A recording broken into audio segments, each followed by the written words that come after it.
빛을 향해 서 있는 자에게 그림자는 항상 뒤에 있고 빛을 등지고 서 있는 자에게 그림자는 항상 앞에 있다. 행복 소망입니다. 겨울 왕국의 엘사와 유명한 고갱이라는 화가의 근본적인 차이점이 무엇일까요? 일단 그 둘은 아주 근접한 공통점이 있습니다. 겨울 왕국을 보시면 여러분들이 아시는 것처럼 엘사는 자신을 다시 왕국으로 되돌려가기 위해서 찾아온 자신의 사랑하는 동생 그 안나에게 그 얼음 조각으로 의도한 것은 아니지만 심장을 찌르는 장면이 나옵니다. 그죠? 심장을 찌릅니다. 그래서 결국은 얼어 죽게 되는 운명을 이제 받게 되는 일인데, 그 영화에서는 이제 얼음 조각을 동생에게 찌른 것으로 나오지만, 이제 중요한 것은 그것이 무엇을 상징하는가라고 하는 것을 이해하는 것입니다. 그것은 그 엘사라고 하는 존재가 진정 자기 자신을 새롭게 거듭나기 전에, 새롭게 태어나기 전에 가지고 있었던 그 문제점을 보여주는 것입니다. 그것은 뭐냐면, 엘사는 자신이 원하는 것을 하기 위해서, 자신이 나름대로 생각하는 자기 삶의 의미, 자기의 실존을 위해서라면 그 사랑하는 동생 안나도 포기할 수 있었다라고 하는 것이죠. 이때 포기라고 하는 것은 직접적으로 드러나진 않습니다. 당연히 그 안나에게 해를 끼치지 않기 위해서 떠난다라고 하는 명분이 있었지만, 결국은 그 엘사는 동생과의 관계 속에서 그것을 해결하려고 한 것이 아니라 자기 자신의 그 삶의 존재 양식을 그냥 그대로 간직하고 싶어서 떠난 것이고, 그래서 우리가 본 것처럼 엘사의 노래에서 본 것처럼 이제 더 이상 그런 그 착한 존재로서의 억압감 속에 빠져 살지 않겠다. 이제 자유롭게 나 자신이 하고 싶은 걸 하고 살겠다라고 하는 것입니다. 그거는 말씀드린 대로 자유라고 하는 측면이 있지만 또 다른 측면에서는 타인을 배려하지 않는 독단 극단적으로는 이제 방종이라고 하는 것으로도 흐를 수 있는 것인데, 그래서 결국 이 언니가 자신을 버리고 떠났다라고 하는 것, 즉 언니가 자기의 실존을 위해서 내 사랑, 우리와의 관계, 우리 서로의 언니와 동생과의 이 사랑도 포기한다라고 하는 그 사실이 사실은 안나의 심장을 찌른 것입니다. 그 얼음 조각은 바로 그것을 상징하는 거예요. 내가 원하는 것을 위해서 다른 모든 것은 냉철하게 내려놓을 수 있고 포기할 수 있고 뒤돌아보지 않을 수 있다라는 그 마음이 사실은 얼음 조각인 거고, 그 마음을 경험했을 때 그 안나의 가슴, 심장이 그 고통의 심장으로 바뀌게 된 것이다라고 하는 것이죠. 그게 이제 고갱도 마찬가지였지 않습니까? 고갱도 자기를 사랑해주고 자기의 재정적인 문제를 해결해준 아내와, 그리고 그 사이에 5명을 낳았으니 사실은 뭐 옛날에 낳는 게 뭐 자연스럽다라고 얘기할 수 있을지 모르지만, 그래도 서로 좋아하지 않고서 어떻게 5명을 낳을 수 있었겠습니까? 그런데 내가 그림 그리는 것에 재능을 발견했다라고 하는 그 사실, 그리고 그것을 그것이 가정에게 해를 끼친다 하더라도 나는 내가 원하는 것을 하겠다라고 하는 그 생각, 그 마음, 그 이기적인 생각이 이 엘사나 고갱이 지니고 있었던 이 고독한 천재가 지니고 있는 일반적인 형태의 그림자이죠. 그림자. 섀도우입니다. 그 섀도우를 둘 다 가지고 있었어요. 그런데 어떻게 엘사와 고갱의 끝이 달라졌는가? 여러분, 끝이 좋아야 뭐 다 좋은 거다라고 얘기하지 않아요? 근데 끝이 좋아야 된다라는 말은 끝만 좋으면 된다는 말이 아니죠. 끝만 좋을 수는 없는 것입니다. 우리 각자는 마치 열매 있는 나무, 과실소와 같거든요. 그래서 누구나 다 자기 인생을 통해서 자기의 열매를 맺는 것입니다. 그래서 그 마지막이 참 아름다워야 되는 거예요. 왜냐하면 그것이 그의 열매이기 때문에. 오늘도 제가 옛날에 그렇게 좋아했던 그 어떤 야구 해설하시는 분이 자살하셨다는 소식을 오늘 아침에 뉴스를 통해서 접했습니다. 참 좋으신 분이었는데 제가 생각할 때는 그리고 다 그렇게 인정을 하는 분이었는데 뭔가 한번 실수나 오해가 있어서 어떤 사기라는 법적 문제에 얽매이게 되고 그것이 자기 자신의 인생에 고통을 주기 때문에 다 각자가 다른 것이니까 형식은 어떻게 됐든 억울할 수도 있는 것 아니겠습니까? 그래서 어쨌든 그렇게 해서 이 삶을 마감하는 것을 보면서 너무 안타깝다. 너무 마음이 아팠습니다. 예.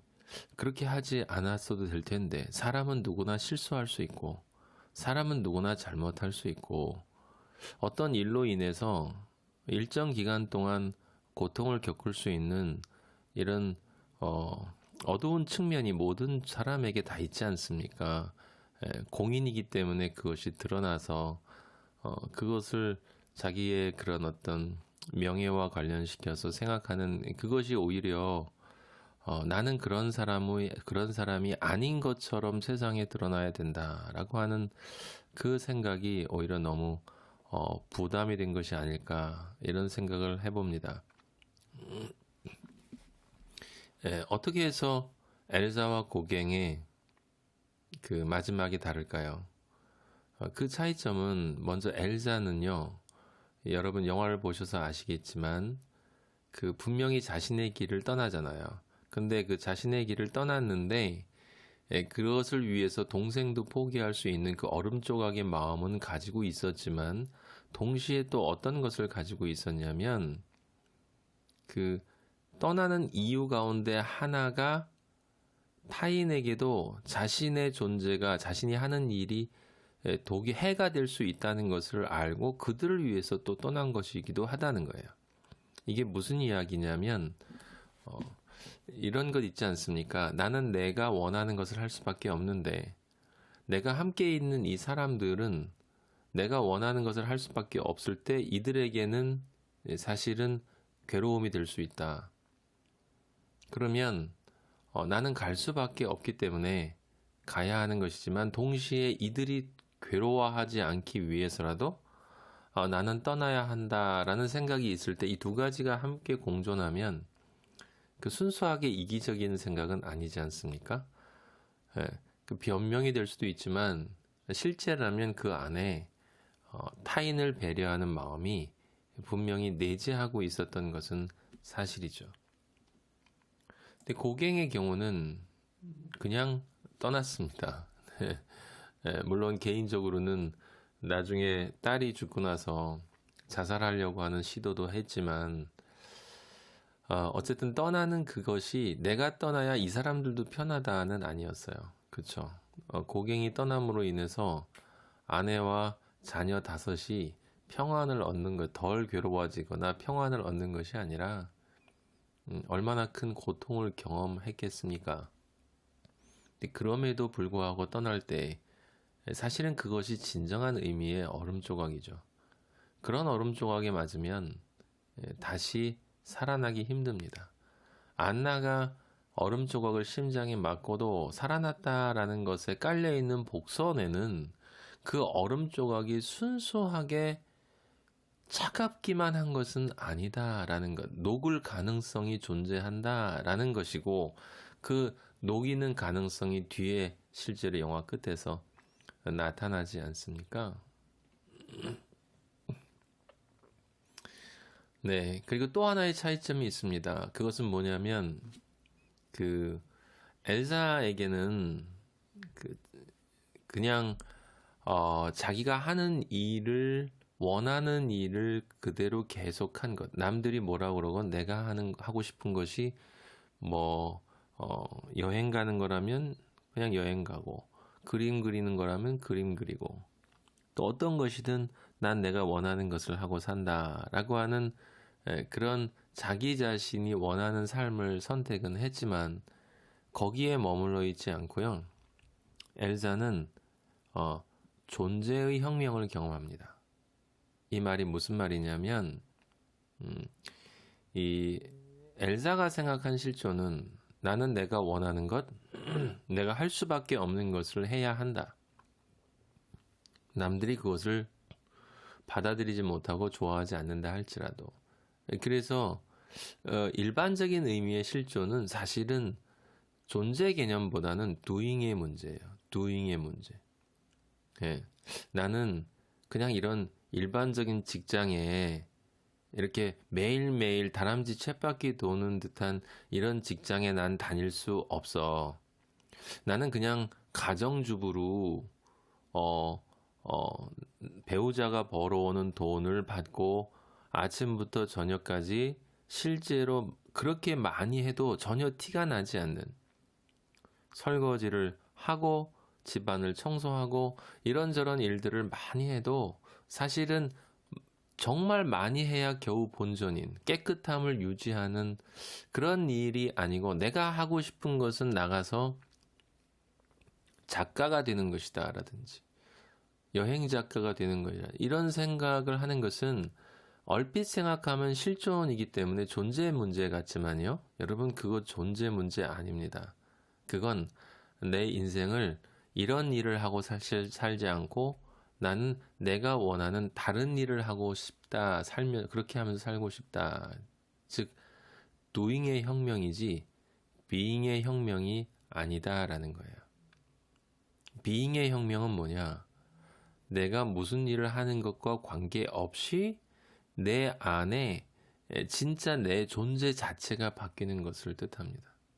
엘사는 결국 그것을 경험해요. 그 존재의 혁명을 경험합니다. 그 존재의 혁명을 경험할 때 엘사가 무엇을 깨닫냐면 이것을 깨닫는 거예요. 내가 아무리 내가 원하는 좋은 일을 찾아서 나간다 하더라도 그 일을 한다 하더라도 그 일이 타인에게 큰 피해를 줄 수 있다는 거. 그리고 그 피해를 주는 일이 사실은 내가 원하는 일을 하는 것보다 더 나쁜 일이라는 것. 그러니까 내가 원하는 일을 하는 것은 나에겐 좋은 일이지만 그 원하는 것을 함으로써 타인에게 큰 피해를 주는 것이 있다면 당연히 그것은 내가 포기해야 되는 것이다 라고 하는 것을 깨닫게 됩니다. 그건 doing의 문제가 아니고 존재 양식의 문제. 어떤 사람으로 바뀌냐라고 하는 거죠. 즉 배려하는 사람, 배려하지 않는 사람이 배려하는 사람으로 바뀌는 것을 이야기합니다.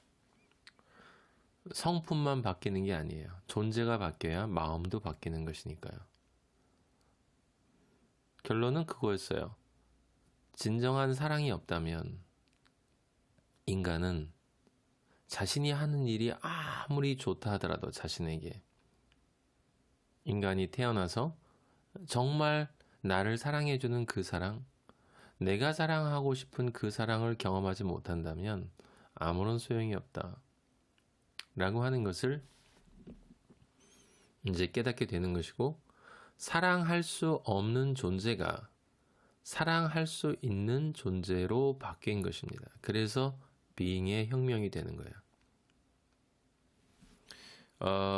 반면 고갱은 그런 경험을 하지 못합니다. 왜 하지 못하냐면요. 그 엘사나 고갱이나 스스로는 그렇게 될 수가 없거든요. 스스로는 사랑할 수 있는 존재가 아닙니다. 그러면 누군가가 그에게